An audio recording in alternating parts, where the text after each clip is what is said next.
Welcome and thank you very much, colleagues, for your time and attention today. This is one of two 30-minute teleconferences that electrical professionals in our industry have about twice a month. We've been doing this since June, I believe. And as you can see from our various websites, first of all, I want to welcome ourselves to Michigan Tech. Sometimes the stuff can get kind of dry, so I thought I'd check out and see what Michigan Tech is doing today. So a lot of the webcams available in our industry are looking over construction sites, and that's not a lot of fun, so I thought people would be interested in what's going on there to get us some relief from the Times Roman 12-point font we have to deal with so much. So we have on the call with us at the moment Ryan Giorio from Oakland University. Do you want to tell everybody, Ryan, what you do? I'm the senior engineer at Oakland University. I manage our electrical distribution, our elevators, and stormwater. And Ryan has been identified as my alternate on the NEC. Some of you know that already. I've been carrying APPA's vote for a considerable, this will be my 8th cycle.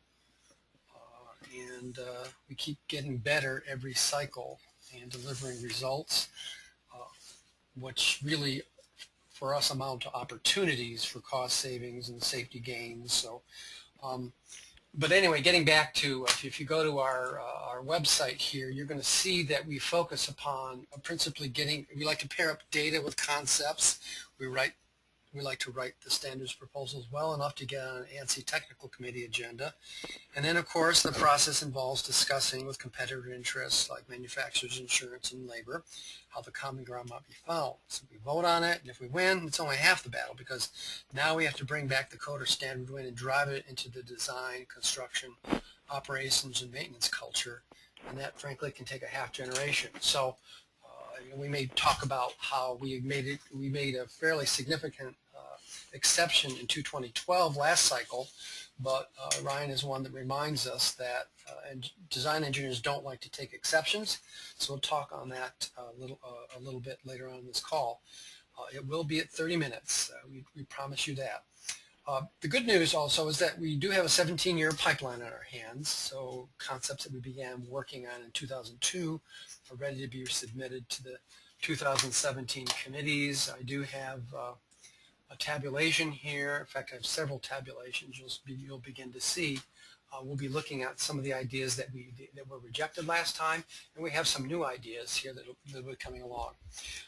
Obviously, you know, the teleconference is recorded. There's nobody else on this call, so Ryan's our usual guest. We try to, again, keep this short so that we can do what we can do when people need to talk together, and any other specific strike and bold we need to do, we will do off this call. I always make an apology also about our audiovisual quality. That should be changing soon. And with that, I think what we'll do is just do open mic, and maybe you can be my Ed McMahon, so to say, my sidekick here, Ryan, and maybe challenge me a little bit on some of these ideas for the benefit of our colleagues. I'll do my best. Yeah? Okay, so we're going to try to get more specific about this particular passage of the code. The committee seemed to believe that this is sufficient to say copper. We believe that we ought to say aluminum. Unfortunately, Crystal was invited to the call, and she was not able to make it, but we were responsible for getting Annex I into the 2005 NEC, and that opened up the possibility of electricians installing aluminum safely. Let me give you some idea here. One thing I wanted to talk a bit about was supervised industrial installation, and I'll bring it up here with Ryan because not all organizations have supervised industrial installations. And if I can bring up the actual language here, it comes in 242, and when we do certain things, a lot of exemptions accrue if we can get, let's just call it up on our trusty rusty, we are, okay. So we're now looking at the current version of the NEC, and for better or worse, this idea of how an organization is managed from a, I guess the operational standpoint, turns out that you can get a number of exemptions when you do this here. So here, Ryan, is this idea that when you have a supervised industrial installation, conditions and maintenance and engineering supervision ensure that only qualified persons monitor and service the system. Okay, so we have that here, and you have that there. Monitor might be a code word for 724.365, though. Not sure. So item number 2 is that the premises wiring is 2500 kVA or greater, or load used in industrial processes. So they think that premises wiring systems, now that could be a building or it could be an entire campus. That's another area we have to talk about. But if you've got a campus with more than 2.5 megawatts, then you can be considered a supervised industrial installation. I'm sure you've got more load than that, don't you, Ryan? Absolutely. All right. So using industrial processes manual as calculated according to Article 220. Okay, so some 220 issues roll into this idea. Now, they're only thinking of this as an industrial process, though, and back in 2002, I began challenging them with this notion, saying that many campuses are premises wiring. These are many buildings on a single contiguous piece of property, and for all intents and purposes, we have identical, if not more highly trained people running those medium voltage systems. So that's one criteria. The other one is the premises has at least one service or feeder that is more than 150 yards. So this is obvious. So this is just not a branch circuit. So this definition excludes installations in buildings used by the industrial facility. So they're talking about, maybe it could be a pump house as part of it. So when you do that, you can do things that you would not otherwise be able to do. And one of them has to do with overcurrent protection. In fact, large parts of Article 240 give you exemptions on the idea of it being, let's see where I can find it. Somewhere in here we'll say if you're a supervised industrial installation, you can avoid some of the requirements, overcurrent requirements, on transformers, for example. But also some of the statements in 220, and I hope I get a good link here so you can see that it's a non-trivial exception that we can make. Okay, so when you do that, it opens up the possibility that some of our requirements here in 220 can be relaxed. And I'll just put that out there. I can't get into too many of the specifics if anybody's interested in that, but I'm going to restate our challenge and expand the notion of a supervised industrial installation to not just include manufacturing, but to include campuses, campus power distribution systems. So that's one notion that we were going to put out there. Seeing no challenges, I'll let you, so here we go. This is an area here where Dan Brimmer and Ryan and I are working rather closely on, and this is one where we would like to see more electrical board representation of what we'll call user owner interests, final fiduciary. That's distinct from the user enforcer industry. User enforcers tend to be the fire marshal, the electrical inspector, the chief of police. Generally, and that kind of activity is funded through what we could think of as conformity assessment or policing, financing related to policing. In the sense, essentially, a building inspector is part of a policing budget for any municipality or state or county. So we'd like to expand and get that idea driven in. There's a special, I believe we did have a special teleconference on that one, and at teleconference is somewhere on our playlist here. Some of you are aware of this. We've got 309 viewers. We did discuss that in the state of Michigan right here. So on our website, just so everybody knows, we do have a we now have a place where we're going to be putting these links. We'll be putting them here. We don't have it quite set up right yet for easy access, but we feel that this website will follow a lot of the action, and this one will give you some idea of many of the projects. We only put a few on here. We have about the better part of 100 projects in the pipeline at the moment. We put this on top because we do have a November 7th deadline for the NEC, and we wanted to open this up, so that's a headline issue for us on this website. So just be aware that any of the backgrounds, a great deal of what we've been doing here over the past for most of the summer is here, and this will only get greater. We'll be having dedicated channels, and you'll begin to see a fair amount there. Again, we try to focus on the strike and bold aspects of this, and I don't want to get too far off the mark here, but here would be an example of what do we have? We had 3 viewers, and we've had 63 attendees. There's 65 viewers. We're challenging this particular notion here. I only bring this up to let you know that these are not sessions that are informative. These are due sessions. This particular session we're having right now is an informative session, but the bulk of this is dedicated to doing the thing which is most difficult, which is marking up existing documents based on data that we've been able to find or to gather. So just as an FYI there. So anything, Ryan? Any response to what I put up there so far?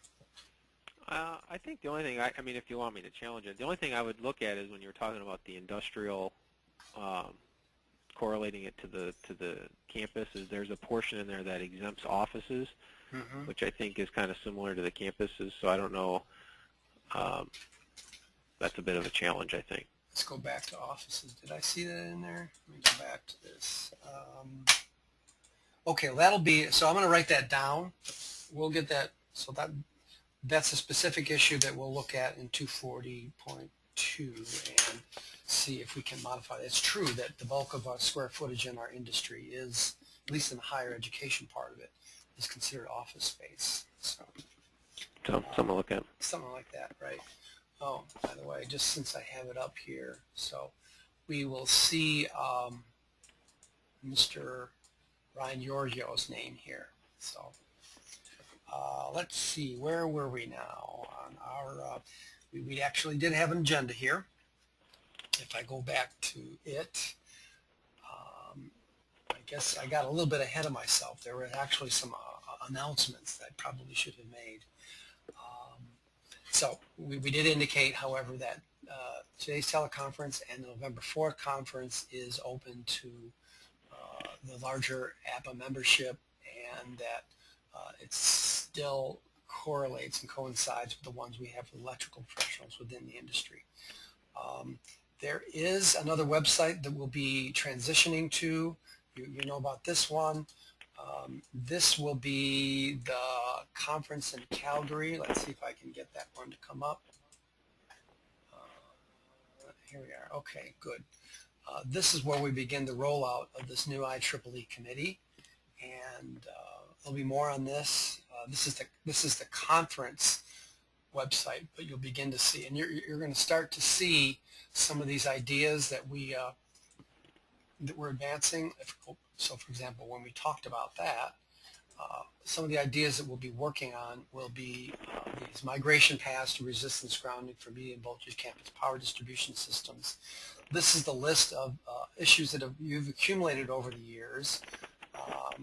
This one, for example, came from Galen Bishop over at University of North Carolina, Chapel Hill. There is some difficulty that he faces because his performance is based on a benchmarking against IEEE 1366, which is the interruption indices. but that's for utilities, and it doesn't include bad weather, and it includes houses. So I don't think that Galen's performance should be benchmarked against a power system that supplies residential and doesn't include weather effects. So that's an example of what we will be trying to do there. So if I go back to our agenda, so you'll see more on that. Obviously, you saw that. Starting in December 9th, we'll be working on. We'll be having. Well, I'll start the international conference calls. Obviously, Americans are welcome to attend those. We'll be focusing on principally, let's see if I've got it right here. You already got that one up. Let's go. You'll see that the institutions that we have on that one. And I'm starting to get lost in my tabs here, guys. Sorry about this. We already have some interested organizations. The one I'm closest with is the University of Rome. I'm not sure if Giuseppe Parisi, professor from the University of Rome, who's really a perfect fit for our industry. He's the Italian equivalent of, I don't want to say me, but he does a lot of research as well as practical applications of building power systems for not only Italy, but for the European Union. So I believe he's Italy's national electrical code guru there, and so he'll be helping us out. And obviously, since we're going to be having we'll be having a conference, the formal rollout of the IEEE committee for. Oh, here we are. We'll be in southeastern Michigan. We're trying to hurry it up. So this is where we'll begin to really bear down. We just got approval formally from IEEE for that new committee, and our hope is that everybody will be able to reach more electrical professionals that way. So in any case, we meet on this every week, basically, and then we will be working more with our colleagues overseas, because you're beginning to see, at least from my point of view, you can see very clearly the convergence of international and U.S. standards. There still is a bit of protectionism in there that's going to happen, but in general, it's almost imperative now that we deal with other countries. So that'll be every other week, and we'll just see how we go. We'll probably start marking up the Italian electrical code, but that will reflect as well. Some of the ideas from the Italian electrical code will be reflected and would be proposed as technical substantiation for some of the scarier things that we're doing here. And I guess I can get to here. Is it 310 ampacity tables? Last cycle we proposed that everything in table 310 be brought down a notch, and so that you would get just a little bit more, you'd run a few more amperes through the same size wire. And I have to say that that does cause a number of people to levitate. Of course, when our European colleagues look at the way we size our wires, they don't think it's optimal. They think we're leaving a lot of wire on the table because we're too concerned with fire safety, and APPA is a fire safety organization. I have to be careful, but I'm not sure if there's the same influence of the fire safety industry in the European documents, the 60631 series of documents, as are in the United States. But one of the pathologies of our system is that since the fire marshals tend to be safety people, and they have a budget which is associated with policing powers and keeping for public safety, they have a fair amount of money to deal with. Not so with the electrical people, and which explains why, in general, you will see maybe more customized electrical engineering there. And when they do that, they use their conductor sizes are managed differently, so to say. So this is one of our canonical tables that we all use, And in the last cycle, for example, I said that we just did a wholesale. We took take a 75-degree conductor. I said you could easily run 255 amps, not through a 250, but through a 4-aught. Our colleagues in Europe will say, not only that, Mike, you could run 255 amps through a 2-aught. Now we have some issues to deal with regarding termination temperatures, insulation classes. So a lot of things have to move together here. But if you're looking at a pure copper conducting material standpoint, this can be easily done. Even when you just do that, we're talking about tens of millions, if not hundreds of millions of dollars. Probably somewhere between 10 to $100 million. But again, this is something that has to be approached with expectations in the 6 to 12-year range to see real results.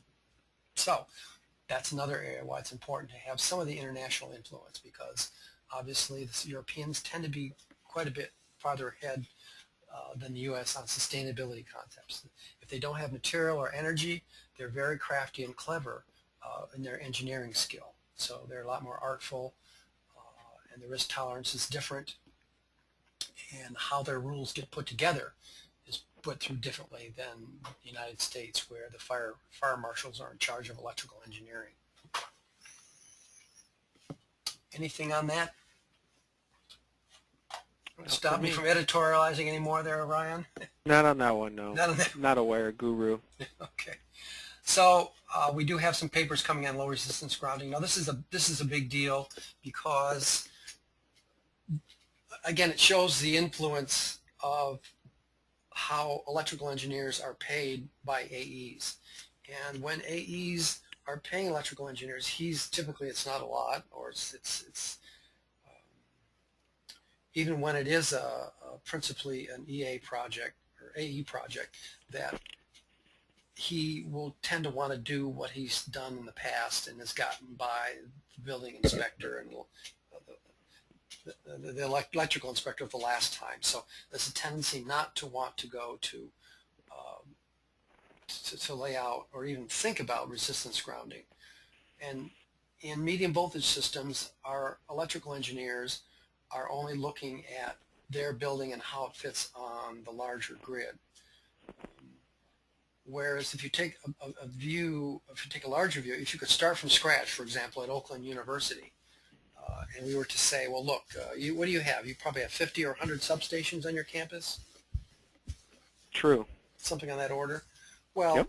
Well, imagine that we're able to get fault current to stay to the 10 to 100 ampere range instead of the 10,000 to 100,000 range. That's a big deal if you're working on a medium voltage piece of equipment. And we do it simply by bringing the energy back to a point through a neutral resistor, or let's put a neutral impedance.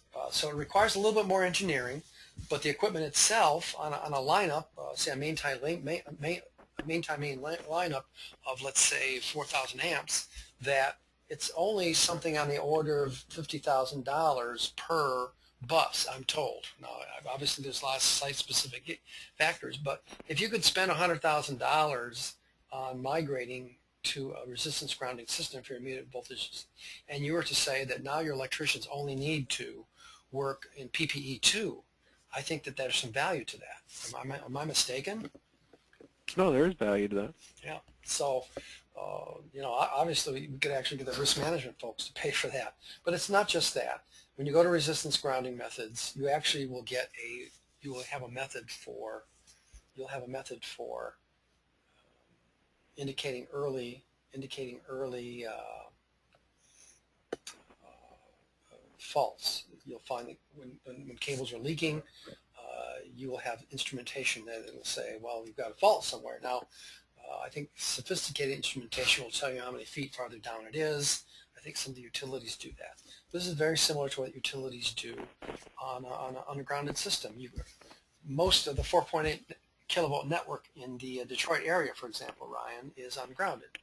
And that's because you can run on two phases if you lose one of the phases. Phase-to-phase has caused a problem in the past because it's hard to pick up on an old electromechanical relay, but you can't pick it up on newer electronic relays. So that's an area here. So so even if you just started with hospital campuses to say, well, look, I'd like to have early warning of a cable failure, and that could be an hour, it could be a day. I think that has some value. And not only that, that when the fault does occur, if it does occur, it's a very limited fault because you're not running 10,000 amperes of fault through it. You're not killing off the whole cable. You can actually sectionalize it. So now you've reduced your time to repair, go back to normal, because your fault energy went through the resistor located at the bus. So this is what I consider a priority item. I've said as much on our for me, that's a top item, because that's an enormous payback in terms of safety and reliability, especially for hospital campuses. So I guess I'll be doing a paper on that too very shortly. So I think we're running close to our limit here, and I think since we don't have anybody else here, I will only bring it to your attention that we will have the better part of 75 ideas out there. Some of them were these are new ideas. Some of them, I believe, have come from the past. Where's my link to tabulation of these are named concepts, and these are one. Okay, and what's the unnamed concepts here? I think I have tabulation of unnamed concepts. No, these are all names here. I'm not going to spend a lot of time letting everybody watch me pick through my tabs here. Suffice to say, all this stuff will be up here on our what I call our provisional transitional website, and it's right here. We'll go on to the end of the year here, and then we're starting to roll it out to this one here. And notice we're sensitive to school colors. What are the school colors at Oakland University, Ryan? Just so I know. Gold and black. Gold and black. Okay, fair enough. So, good. So the only people who will like this one will be probably Penn State. I think Penn State's black and white. I don't think anybody's gray and white in the education industry, are they? For school colors? I don't think so. Yeah, me neither. Yeah. So. Our new engineering building's gray. A lot of gray. Okay. All right, folks. Well, in light of the overwhelming attendance here, I think that we've done our due diligence here. We've let the industry know what we're up to. We'll have another call next. Let's say it's next in 2 weeks from now, and maybe more people will be interested. Maybe they won't, but I think we have we're doing things that are a little bit edgy, but we're also working on things from the past that had general consensus, and I think we have a fairly good track record for delivering results on this. But it is a long-term enterprise. These things take 3 to 6 years, but now they're structurally in our favor. So, any closing reflections, Ryan? Not today. No? Not today. Nope. Okay, great. All right, let's get back to what our bosses call real work. Yep. All right. Thanks, Ryan. We'll see you on the Worldwide Inner Tubes next time. Yep. All right. Thanks, Mike. Yeah, bye-bye. Bye.